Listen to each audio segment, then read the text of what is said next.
most important things to all of this is a good economy, and our economy has to be competitive because right now we're in this giant global marketplace where every country competes against every other country.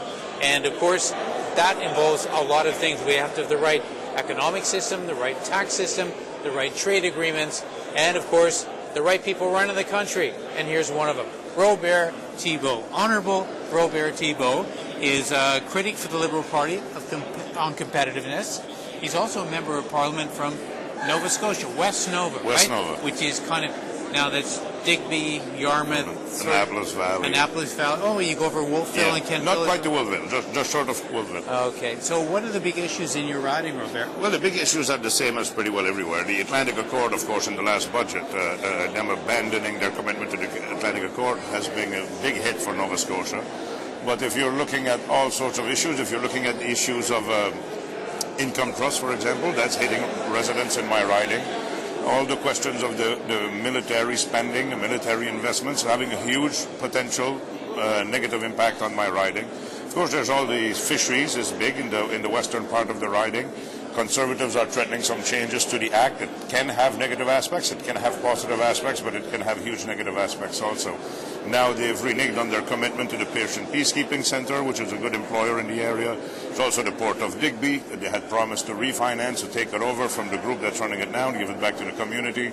Over 16 months they haven't done anything. So there are many issues. Many issues. There seems to be a pullback, completely pullback out of economic support from Atlantic Canada, specifically Nova Scotia. We've seen the Coast Guard, two vessels from the Coast Guard and one research being moved away. Moving to Newfoundland, aren't they? Newfoundland, yes. Yeah, that's right. I'm kind of confused because, you know, I sit in the House of Commons and I hear members from Nova Scotia and Atlantic Canada say the accords have been broken and this budget destroyed a lot of goodwill. And then I hear the Minister of Finance standing up and saying everything's fine. It's hard to know who to believe. The minister hides behind semantics. If you look at what the province of Nova Scotia is saying, what the province of Newfoundland is saying, what the independent economists are saying, and what the newspapers are saying, there's no doubt that the accord has been broken. What he's done is that he's given the poison pill to the Minister of Finance of Nova Scotia, saying you can accept the new equalization formula, which gives more money to Nova Scotia, but if you do that, you have to abandon the Atlantic Accord.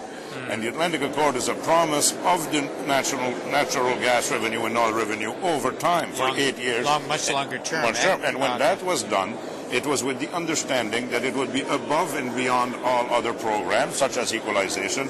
Now what the Minister of Finance have done is says your accord would be instead of new programs.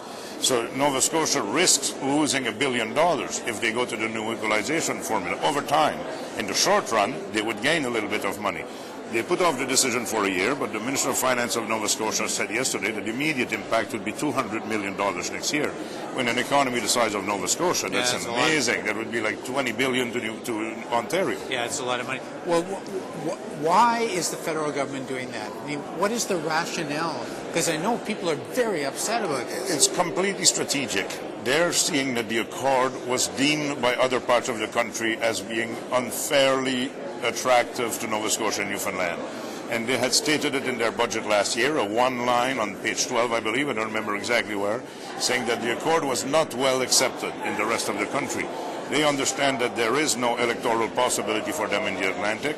To form a majority, they have to win Quebec and Ontario and British Columbia, and they've shown to them that they're willing to sacrifice Atlantic Canada for the public opinions, or the political opinions in those parts of the country. Unfortunate.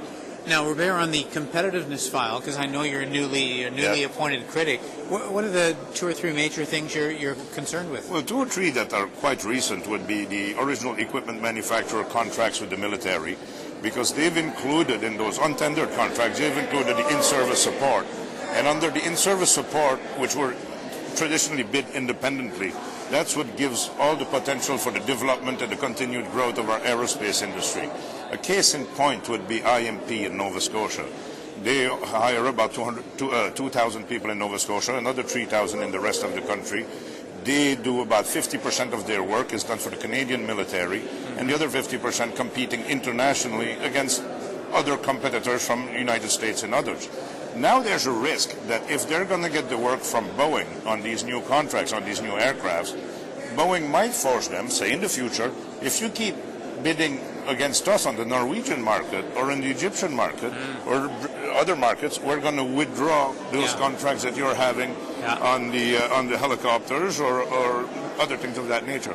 So there's a huge risk there. Two other elements that I know you're quite familiar with would be, one, the income trust sector, all that movement, which is gutting corporate Canada. It's forcing our economic assets to be sold offshore or into the United States. The other one is, in the recent budget, they talked about not having Canadian companies not being able to deduct their interest costs for international investments.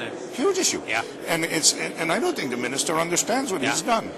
Some of it we would all agree with, where tax havens are used for the sole purpose of avoiding taxes to be paid in Canada. We would agree with that.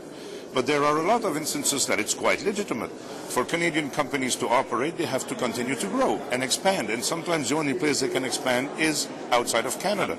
And they're competing for those assets, for those acquisitions or those investments with companies from the United States, from Europe, who have access to that tax deductibility.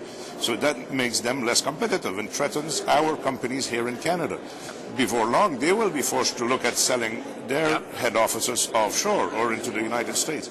Another example would be a Canadian manufacturer or producer who needs raw materials that aren't produced in Canada. In the aluminum industry, you could think of bauxite. The only way that you can have your security of supply is to invest in opening up a mine or buying out a mining operation in other countries. Now, if all of a sudden we can't deduct the cost of doing that on our taxes, we know that the Spaniards can, and they're competing for that same mine. So they become competitively more attractive for them. They can outbid us in those markets. It's ironic, isn't it, that some of the things the Conservative government's done that people consider Conservatives to be more pro-business, it's just going exactly the opposite way. No, they're losing the confidence of the business community. Amazing. What they tend to do, I've been watching over the last 14, 15 months, is try to get the quick hit, the quick 20-second blurb, so that they can say they're doing these moves for tax fairness. And it's easy to sell, and it would have been fine if we had gone in election this spring. Maybe they would have got away with it. But now people have had a chance to analyze and say, what does it really mean? We had another example that we heard today on the Kyoto Accord, where some countries are saying now that they won't accept imports into their country from countries that don't respect the accord.